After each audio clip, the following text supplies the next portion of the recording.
Hello. My wife was planning to leave me after using my money to build a life with her cousin, so I destroyed the escape plan she had hidden on her laptop. My name is Jack. I am 39 and I work as an electrical technician for a utility contractor in Washington. My schedule is structured because most of my work involves maintaining power infrastructure and responding to outages across the county. Most of my days start early. I leave before traffic builds, spend the day on job sites or doing maintenance inspections, and usually get home around 6 unless there is an emergency call. My life has always been fairly routine, and I never had a problem with that. My wife Mary is 35. We have been married for 6 years and living in the same house for the last 4. Mary works as a secretary at a small medical office. Her schedule is stable. She usually gets home before I do and spends most evenings on the couch with her laptop or her phone. Financially, I have been the main provider. My income covers the mortgage, most of the bills, and the savings account we built during the marriage. Mary contributes some of her paycheck, but most of our stability comes from my job. We do not have kids yet. That was always something we talked about doing later once we were more financially comfortable. At least that is what I thought we were working toward. The problems did not start suddenly. They developed slowly and mostly through Mary's attitude. She always had a sharp personality, but over the last year it became openly disrespectful. She would make comments about how boring my job was. She complained that my routines made our life predictable and dull. I did not ignore it. I addressed it early and directly. I told her that constant criticism inside our own home was not something I was going to tolerate. Mary brushed it off and said I was too sensitive. The first real change I noticed was when she suddenly reconnected with her cousin Patrick. They had barely spoken in years. Then suddenly Patrick was everywhere in her life. Late-night phone calls, weekend visits, conversations that stopped the second I entered the room. Patrick had a reputation in the family for always chasing some new opportunity that never quite worked out. He talked about business ideas constantly. Real estate flips, online stores, import deals. None of them ever actually turned into anything stable. At the time, I assumed Mary just enjoyed having someone around who shared her restless energy. What I did not realize back then was that the two of them were already working on something behind my back. And the money quietly making it possible was coming straight out of my pocket. Looking back now, the financial side of it should have raised questions earlier. But at the time, nothing seemed obviously wrong. Mary had access to our shared checking account because that is where I deposited my paychecks and where the mortgage and utilities were automatically paid from. Her explanation was always simple. Small expenses, helping family, covering something temporarily. And because the amounts never looked extreme at first, I did not immediately treat it as a problem. The first time Patrick actually showed up at the house was about 8 months ago. Mary told me he needed a place to stay for a couple nights while he figured out some work situation in the area. I had never met him before, but I try to be reasonable about family. Those couple nights turned into almost 2 weeks. Patrick was the type of person who talked constantly about plans, but never seemed to actually be doing anything during the day. He slept late, drank our coffee, and spent most of his time on his phone or laptop. Mary acted like this was completely normal. Whenever I asked how long he planned to stay, she would snap back that he was family and that I should stop acting like a landlord. Patrick was polite when he spoke to me, but there was something about the way he watched things in the house that I did not like. He asked a lot of questions about my work schedule, what time I usually left, whether I was sometimes gone overnight for emergency repairs, how often I checked our accounts. At the time, it came off like casual conversation. Now I understand it was information gathering. Eventually, Patrick left, saying he had found a place to stay with a friend across town. After that, he and Mary kept talking almost daily, sometimes late at night after she thought I had gone to sleep. I did not immediately jump to conclusions because their conversations sounded more like planning something than flirting. Numbers, locations, references to apartments and deposits. At the time, I assumed they were trying to start some kind of business together. What I did not know yet was that the planning had nothing to do with business. They were building an exit plan. And according to the documents I would eventually find, I was the one paying for it. The first real sign that something was wrong came from something small. One evening I was paying bills and reviewing our checking account like I usually do at the end of the month. I am not obsessive about it, but I like to make sure everything lines up with what we expect. That night I noticed several transfers that I did not recognize.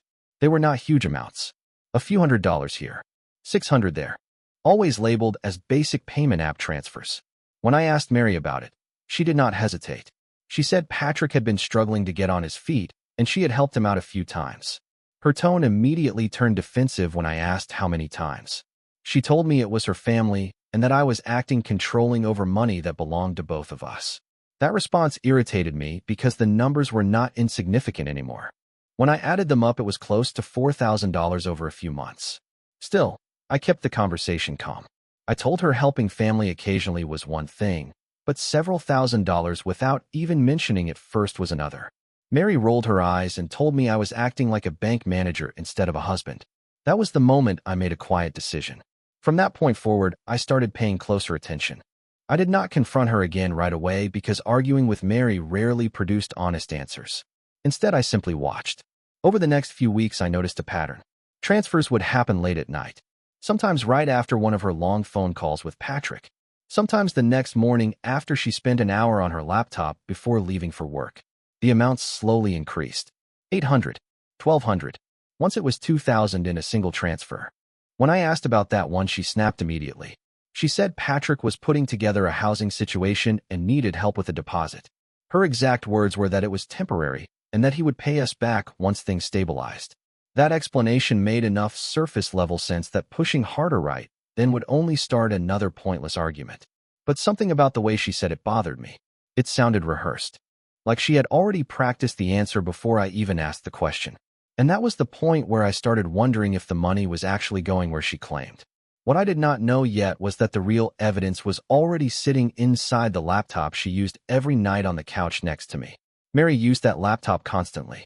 Every evening after dinner, she would sit on the couch with it open while half watching whatever show was on TV. Sometimes she said she was handling work emails from the clinic. Other times, she said she was helping Patrick with paperwork for whatever project he was supposedly working on. Up until that point, I had never touched it.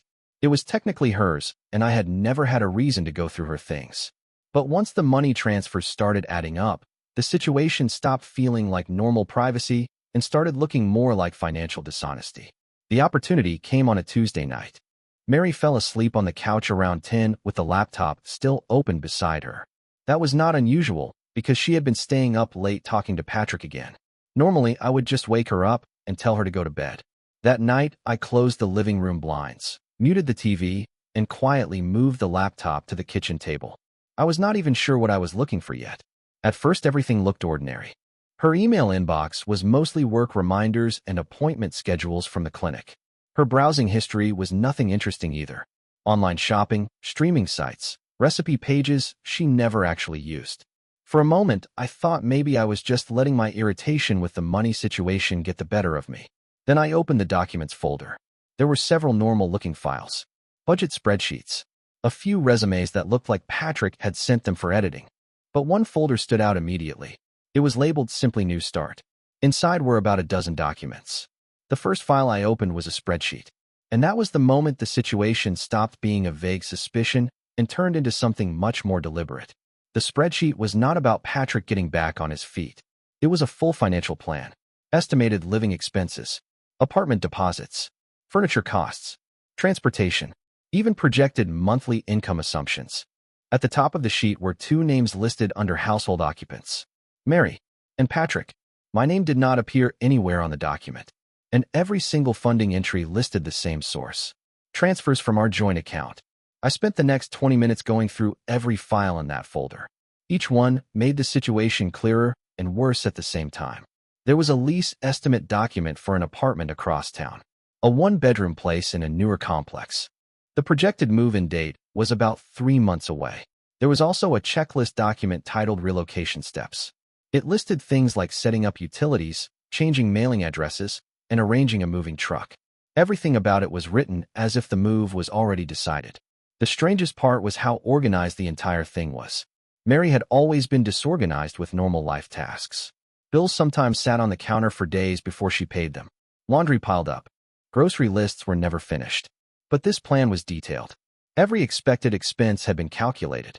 Security deposit, first and last month rent, furniture budget, emergency savings, even a section labeled 6-month survival cushion. And under the funding column, the same note appeared repeatedly. Transfer from joint account. Transfer from Jack's salary deposit. Patrick contribution later. That last line appeared several times. Patrick contribution later. It was written like a reminder instead of a confirmed payment. which told me something important. Patrick was not actually funding any of this yet. I was. The more files I opened, the more obvious the timeline became. They were slowly building money for their move while pretending it was temporary help. A separate document even tracked every transfer Mary had already sent him. The total was just under $11,000. Seeing the number written out like that made my stomach drop for a moment. But the document that really explained everything was the last one in the folder. It was a simple text file, not a spreadsheet, not a checklist, just a conversation summary written by Mary herself. It described the plan in plain language. Patrick would secure the apartment. Mary would quietly move money over the next few months. Once everything was ready, she would leave while I was at work. According to her own notes, she expected me to be too confused to react quickly. Reading that line was the moment something in my head shifted. I stopped feeling shocked and started thinking about how to shut their plan down completely. I did not wake Mary up that night. I closed every document, put the laptop back exactly where it had been, and sat in the dark living room for a while thinking about what I had just read. The initial reaction most people imagine in that situation is anger, but what I actually felt first was something closer to clarity. Mary had already made her decision. The plan was written out step by step on her own computer. She was not confused. She was not undecided. She was actively preparing to disappear while using my money to finance the transition. So yelling at her in the middle of the night would not fix anything. It would only warn her that I knew. Instead, I went to bed and treated the next morning like any other workday. Mary left for the clinic around 8. The second her car pulled out of the driveway, I started making calls. The first call was to the bank. I explained that I needed to review access permissions on our joint account and adjust transfer limits. The representative walked me through several security options that I had never bothered setting up before. Within 20 minutes, I had alerts enabled for every transaction, transfer limits reduced, and external payment authorizations removed. Mary could still use the account for normal purchases, but moving large amounts of money out of it was no longer going to be simple. The second thing I did was open a new personal account at the same bank. My salary deposits had always gone directly into the joint account. That changed that morning. Starting with my next paycheck, the money would go into the new account first. Then I would transfer what was necessary to cover the mortgage and bills. Nothing more. The third step required a little more patience. I drove to a local electronics store and bought a small external hard drive. When I got home, I opened Mary's laptop again. This time I copied every single file from the New Start folder. Spreadsheets, planning documents, her written summary of the plan. All of it. Because if Mary eventually tried to rewrite the story of what happened, I wanted a clear record of what she had actually been doing. By the time I finished, the sun was already starting to set. Mary would be home soon. And as far as she knew, her escape plan was still completely intact. For the next 2 weeks, I did not change my behavior at all. That part was important. Mary continued acting exactly the way she always had. She came home from work, complained about small things around the house, and spent most evenings messaging Patrick or working on her laptop. And because she believed I had no idea what was happening, she kept moving forward with the plan. The bank alerts I set up made the pattern very easy to follow. About every 4 or 5 days she attempted another transfer. Sometimes it was $500, sometimes $1,000.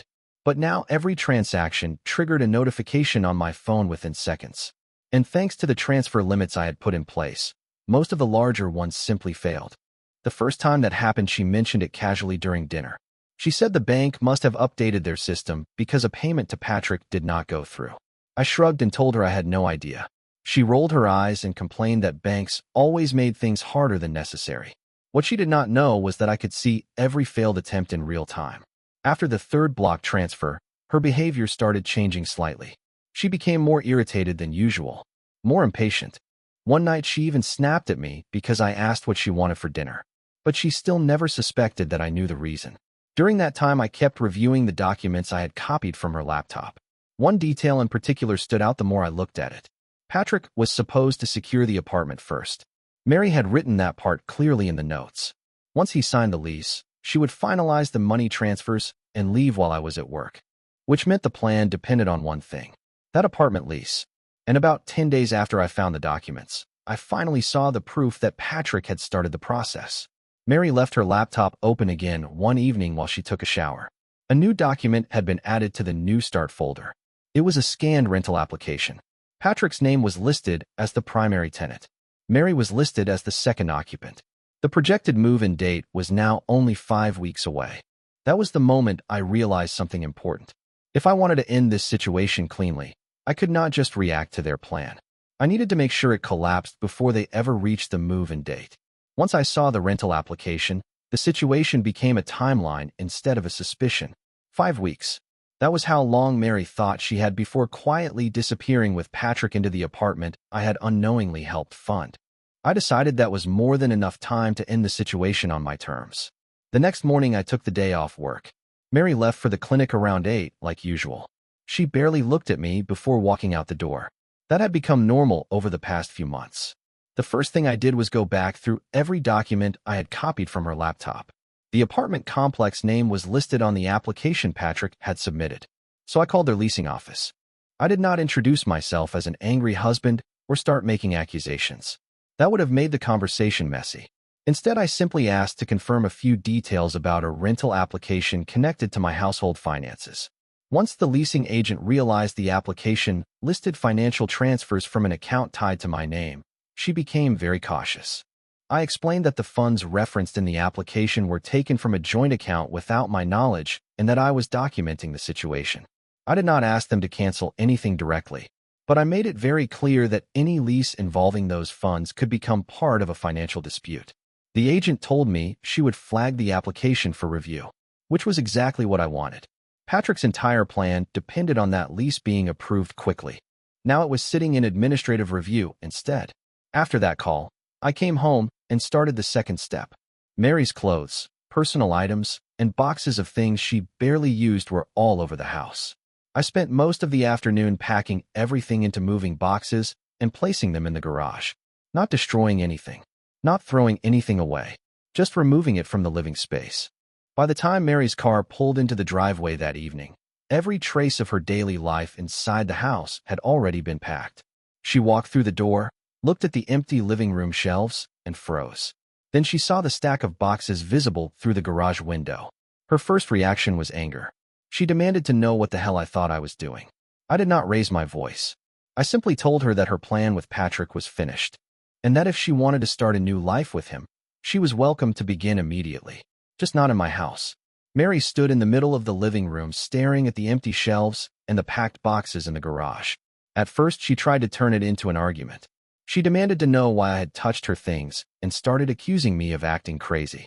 I let her talk for about 30 seconds. Then I walked over to the kitchen table and placed the external hard drive down in front of her. I told her calmly that I had already seen everything. The spreadsheet, the apartment plan, the relocation checklist, the note she wrote explaining how she expected to leave while I was at work. The moment I said Patrick's name, her expression changed. Not shocked, more like someone realizing a bluff had just been called. She tried one last weak defense. She said I had no right to go through her laptop. I told her she lost the right to complain about privacy the moment she started using my salary to fund a secret move out of the house. Then I explained the rest. I told her the bank transfers had already been blocked weeks ago. I told her the money pipeline she thought she had access to no longer existed. And I told her Patrick's apartment application was currently sitting in administrative review after I spoke to the leasing office. That was the moment her confidence disappeared completely. She asked if I was serious. I told her I was very serious. Then I explained the final part. Her plan had involved leaving while I was gone at work, so she would not have to deal with confrontation. But now we were having that conversation face to face. I pointed toward the garage and told her everything she owned was already packed. If she wanted to move in with Patrick, she could start tonight. Just not here. Mary tried switching tactics after that. First she got angry. Then she tried acting like the whole thing had been misunderstood. Then she said Patrick had just been helping her look at options. But the problem for her was simple. I already had every document. So I did not argue. I just repeated the same sentence. You made a plan to leave. Now you can follow through with it. Just not from inside my house. She stood there for a long time staring at the boxes in the garage. And for the first time since I had known her, she looked completely unprepared for the consequences of her own decisions. Mary did not argue much after that. The reality of the situation had already landed. Her entire plan depended on two things: quietly moving money and leaving before I realized what was happening. Both of those options were already gone. She stood in the garage for a while looking through the boxes I packed. Clothes, shoes, her office bags, some decorations she had bought over the years. I stayed inside and gave her space to deal with it. Eventually, she came back into the house and asked one question. Where was she supposed to go? I told her the same thing I had already said. Patrick seemed very involved in planning her new life, so he could help her figure out the next step. She tried once more to soften the situation. She said maybe we could calm down and talk about things in a few days. I told her that part was already over. You do not secretly build a financial exit plan with someone else and then pretend the marriage is fine once it fails. After that, the conversation ended. She went back into the garage, loaded what she could fit into her car, and left the rest of the boxes stacked near the door. About an hour later, she drove away. No dramatic goodbye, no apology, just the sound of the car pulling out of the driveway. The first thing I did after she left was simple. I blocked her number. Then I blocked Patrick's number. After that, I removed both of them from every account or service they had ever been connected to. The bank access was already restricted, so I closed the remaining permissions completely that same night. Over the next few weeks, Mary sent a few emails from different addresses asking if she could come back to collect the rest of her things. I allowed it once. She came by while I was home, took the remaining boxes, and left without saying much. Not long after that, I contacted a lawyer and filed for divorce. The process was straightforward because we had no kids and the financial records were very clear. The documents from her laptop also made it obvious where a large portion of the missing money had gone. A few months later, the divorce was finalized. Looking back now, the strangest part is how confident she had been that the plan would work. She believed I would sit there confused while she quietly built a new life with someone else using money I had spent years earning. Instead, the whole thing collapsed before she even packed a single box. And honestly, the quiet house after the divorce felt a lot more stable than the one we had been living in during the last year of that marriage. Bye-bye.